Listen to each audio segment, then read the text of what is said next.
Hello students of class 11th mathematics. Last video class में मैं Venn diagram की study शुरू कर चुका था। तो वेन डायग्राम की स्टडी क्यों करते हैं ये मैंने बताया था कि some time relationship between the sets is easily express by means of diagram called Venn diagrams. In this diagram, set is usually shown by an area bounded by a circle. Set को circle से represent करते हैं and universal set U is always shown by a rectangle, और universal set को हम rectangle से represent करते हैं। हम U एक हमने यूनिवर्सल सेट लिया है जिसमें एलिमेंट हैं 1 2 3 4 डॉट डॉट डॉट 12 तक एलिमेंट लिए गए नेचुरल नंबर।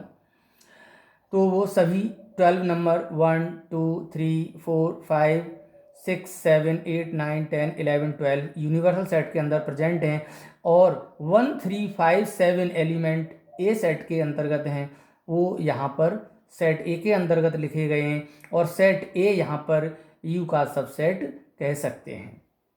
फिर मैंने बताया था कि सेट ए लिया है हमने इस तरह से कि ए के सभी एलिमेंट बी में इंक्लूड हों और बी के सभी एलिमेंट सी सेट के अंतर्गत इंक्लूड हों। तो हम कह सकते हैं A is the proper subset of B और B is the proper subset of सी।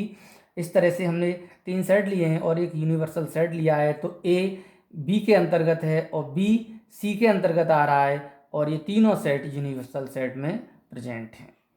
अब हम यूनियन ऑफ टू सेट्स के बारे में देखें कि if A and B are two sets and U be the universal set then, तो दो ए और बी दो सेट लिए हैं, उनमें एलिमेंट्स हैं। तो यहाँ पर 3 पॉसिबिलिटी हैं, या तो ए और बी में कोई भी एलिमेंट कॉमन नहीं होगा, और या कुछ एलिमेंट कॉमन हो सकते हैं, या फिर कोई एक सेट दूसरे सेट के अंतर्गत इंक्लूड हो सकता है।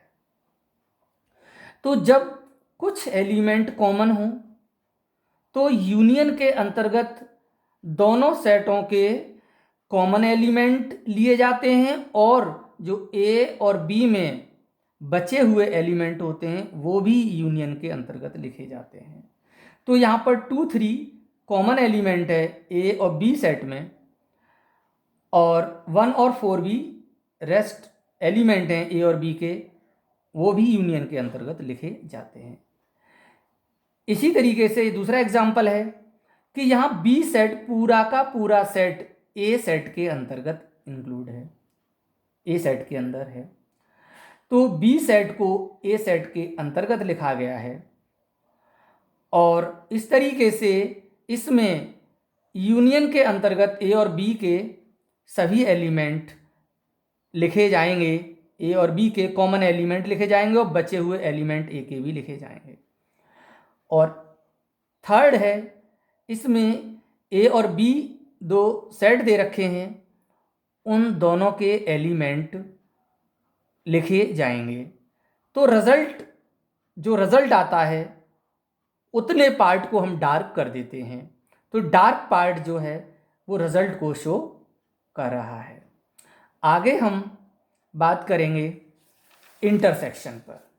इंटरसेक्शन ऑफ टू सेट्स, मैंने यहाँ लिया है लेट ए, एक सेट लिया है, इसमें एलिमेंट है 2 4 7 10, एंड दूसरा सेट मैंने बी लिया है, इसमें एलिमेंट है 3 7 9 10।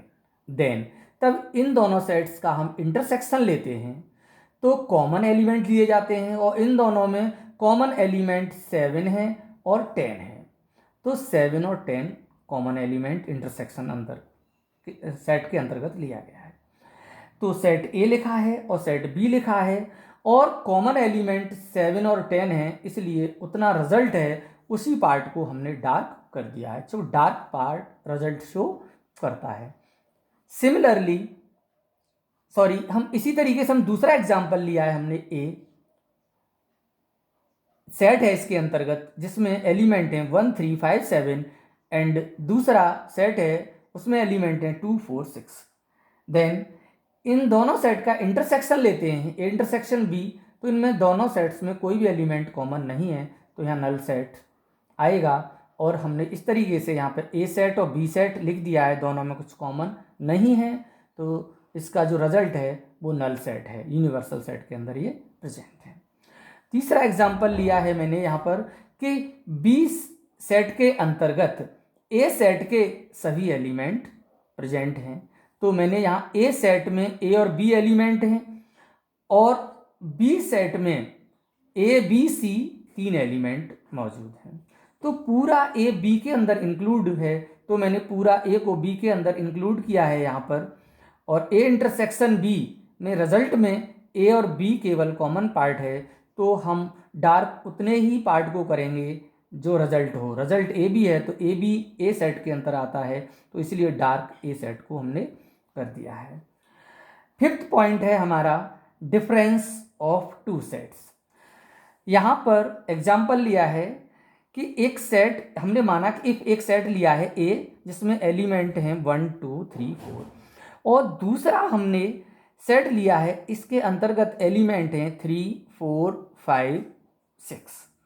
देन ए माइनस बी करें, क्योंकि हम डिफरेंस ए माइनस बी निकाल रहे हैं, तो ए में से बी को सब्ट्रैक्ट करेंगे, तो यहाँ रिजल्ट ए माइनस बी के अंतर्गत इस रिजल्ट में एलिमेंट ए के लिए जाते हैं जो बी में प्रेजेंट नहीं होते। तो 1 और 2 ऐसे एलिमेंट हैं ए के अंतर्गत जो बी में नहीं हैं, तो 1 और 2 इसका रिजल्ट हो गया। और इस तरीके से हमने वेन डायग्राम में 1 और 2 जो पार्ट है हमने वेन डायग्राम में उतने पार्ट को हमने डार्क कर दिया है, तो ये dark part A minus B के रिजल्ट को शो कर रहा है।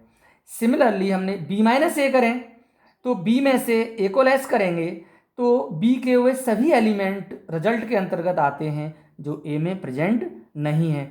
तो यहाँ पर 5 और 6 एलिमेंट हैं जो ए के अंतर्गत नहीं है, इसलिए 5 6 पार्ट को हम डार्क कर देंगे और ये रिजल्ट शो करता है। तो वेन डायग्राम में हमने कुछ इस तरीके से ये दिखाया है, डार्क पार्ट 5 6 एलिमेंट है जो रिजल्ट शो कर रहा है, बी माइनस ए का रिजल्ट है ये। अब हम 6 पॉइंट है हमारा complement of set. Complement of set को वेन डायग्राम में समझाने जा रहे हैं। इसमें एग्जाम्पल लिया है कि इफ यू एक सेट है यूनिवर्सल, इसके अंतर्गत एलिमेंट हैं 1 2 3 4, एंड दूसरा सेट है ए, उसके अंतर्गत एलिमेंट हैं 1 2 4। देन जब हम ए कॉम्प्लीमेंट निकालेंगे तो यू माइनस ए डेफिनेशन है इसकी, तो यू के अंतर्गत हुए सभी एलिमेंट लिए जाएंगे रिजल्ट ए कॉम्प्लीमेंट में जो ए में ना हो। तो केवल यहाँ पर 3 एक ऐसा एलिमेंट है यू का जो ए में प्रेजेंट नहीं है, इसलिए ए कॉम्प्लीमेंट के अंतर्गत अकेला 3 एलिमेंट लिया गया है इस सेट के अंतर्गत। तो रिजल्ट में 3 एलिमेंट ए सेट से आउट है लेकिन यू के अंतर्गत है, इसलिए डार्क पार्ट रिजल्ट ये पार्ट है वो डार्क पार्ट है, वो ए कॉम्प्लीमेंट को शो कर रहा है। 7th पॉइंट है हमारा साइमेटिक डिफरेंस। साइमेटिक डिफरेंस में एग्जाम्पल लिया है, लेट किया है कि सेट ए है जिसमें 1 2 3 एलिमेंट है, एंड दूसरा सेट बी लिया है उसमें 2 3 4 5 एलिमेंट हैं। अब ए माइनस बी जब हम करेंगे तो ए के वे एलिमेंट लिए जाएंगे जो बी में प्रेजेंट नहीं है, और बी माइनस ए करेंगे तो बी के वे सभी एलिमेंट लिए जाएंगे जो ए में नहीं है। और ए साइमेट्रिक डिफरेंस बी की डेफिनेशन है A minus B union B minus ए।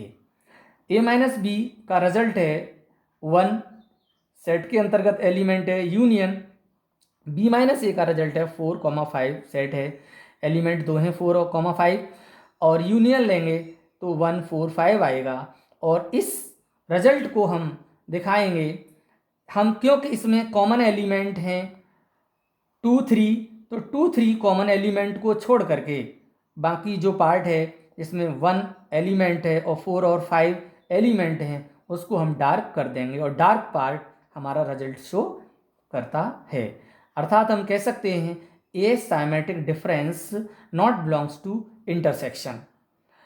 सो अब सेकंड अगला एक और एग्जांपल हमने लिया है, लेट ए सेट लिया है हमने जिसमें एलिमेंट हैं 1 2 3, और एक दूसरा सेट बी लिया है उसमें 2 3 एलिमेंट्स हैं। ये बी पूरा सेट ए के अंतर्गत इंक्लूड है। मैंने वेन डायग्राम में दिखाया है कि बी में 2 3 एलिमेंट हैं, लेकिन ए में 1 2 3 सभी एलिमेंट प्रेजेंट हैं।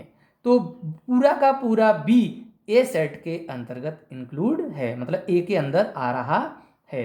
तो ए माइनस बी करेंगे तो यहाँ पर रिजल्ट ये एलिमेंट 1 केवल आएगा, और बी माइनस ए करेंगे तो नल सेट रिजल्ट आएगा। ए साइमेट्रिक डिफरेंस बी निकालेंगे तो ए माइनस बी का रिजल्ट यहाँ पर लिखेंगे। ये सिंगलटन सेट 1 एलिमेंट है एंड यूनियन यहाँ पर ये नल सेट है, और इन दोनों का यूनियन लेंगे तो 1 एलिमेंट आएगा, और जिसे सिंगलटन सेट कह सकते हैं 1 एलिमेंट है। तो रिजल्ट में केवल 1 एलिमेंट सेट के अंतर्गत प्रेजेंट है, तो 1 एलिमेंट सेट ए का है, तो उसी को पार्ट को हम केवल डार्क कर देंगे। इस तरीके से हमने ए सिमेट्रिक डिफरेंस बी का दूसरा एग्जांपल आपको क्लियर किया।